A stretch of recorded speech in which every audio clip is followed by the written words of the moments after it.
वादी कश्मीर में मुसलसल चल रही खुश्क साली और हीट वेव से जो मुज़र असरात है देखा जा रहा है वो ज़राई और बागबानी शोबों पर मुतासिर हो रहे हैं। तो इस वक्त हमारे साथ मौजूद है महकमा ज़राअत के माहिर शौकत साहब। तो इनसे जानेंगे कि इस हवाले से, क्योंकि इस वक्त अगर देखा जाए तो धान की फसल भी है और कई इलाकों में जो सब्जियों की काश्त जहाँ होती है वहाँ इस वक्त हार्वेस्टिंग सीज़न भी चल रहा है। तो कितना मुतासिर हुआ है अगर ज़राई शोबा देखा जाए तो उनसे बात करेंगे। शौकत साहब, इस वक्त जो खुश्क साली का सिलसिला है, बारिशें पिछले 2.5 माह से नहीं हो रही है, तो कितना मुतासिर हुआ है अगर महकमा ज़राअत की बात करें, ज़राई शोबे की बात करें? जी, बहुत शुक्रिया। देखिए, अभी 2 टाइप के स्ट्रेस हैं फार्मिंग कम्युनिटी को, जो हमारे फसल हैं। एक तो इरिगेशन का स्ट्रेस है, मॉइस्चर स्ट्रेस, दूसरा है हीट स्ट्रेस। तो इन दोनों चीज़ों से जूझ हमारी जो फसल है वो भी जूझ रही है, चाहे वो पैडी है, चाहे वो वेजिटेबल है, चाहे वो हमारी मक्की है, चाहे वो हमारे पल्सेस है।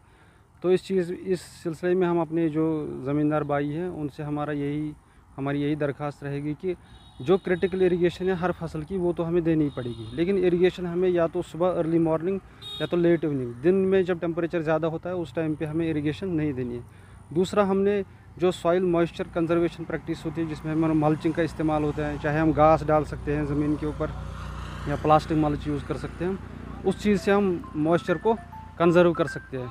इसके अलावा हम सब्जियों में हमने हैंड वीडिंग करनी है, क्योंकि जब हम ज़मीन खोदेंगे तो वहाँ से मॉइस्चर लॉस होने के ज़्यादा चांसेस हैं। हमने हैंड वीडिंग को तरजीह देनी है। और जहाँ वेजिटेबल्स की भी ट्रांसप्लांटिंग नहीं हुई है, अगर ज़मीन ड्राई है तो वहाँ ट्रांसप्लांटिंग हमने नहीं करनी है।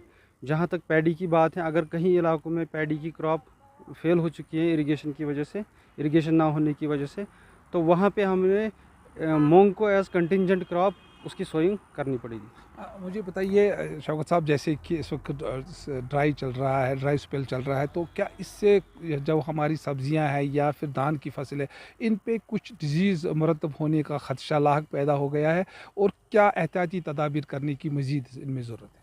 जी, देखिए, जहाँ तक ताल्लुक़ है डिजीज़ का, इस मौसम में जब हीट स्ट्रेस ज़्यादा होता है तो इसमें इंसेक्ट की एक्टिविटी ज़्यादा बढ़ती है एज़ कम्पेयर टू डिजीज़। तो इस चीज़ में हमें हमारे जो ज़मींदार भाई हैं उनको ध्यान रखना पड़ेगा कि अगर इंसेक्ट एक्टिविटी हमारी थ्रेशोल्ड लेवल से बढ़ गई है तो उस टाइम पे हमने इंसेक्टिसाइड्स का इस्तेमाल करना पड़ेगा। कई इलाकों में अगर देखा जाए इरिगेशन फैसिलिटीज़ भी नाकारा हो गई है, उन इलाकों में अब वो क्या फसल ले सकते हैं और क्या मज़ीद क्या कर सकते हैं? देखिए, मैंने कहा कि जो हमारे रेनफेड क्रॉप्स हैं, चाहे वो पल्सेस हैं, चाहे वो मूंग है, जहाँ जहाँ हमारी फसल फेल हो चुकी है तो वहाँ हम इन कंटिजेंट क्रॉप्स का इस्तेमाल कर सकते हैं। और कोशिश यही करनी है कि जैसे तैसे ज़मीन में जो नमी है वो हमने बरकरार रखनी पड़ेगी। जहाँ पे हम कंटिजेंट क्रॉप ले रहे हैं तो वहाँ हमने पूरी ज़मीन को खोदना नहीं है। जहाँ जहाँ हमने बीज डालना है वहीं वहीं हम ज़ीरो टिलिंग उसको बोलते हैं, हम वो प्रैक्टिस हम फॉलो कर सकते हैं।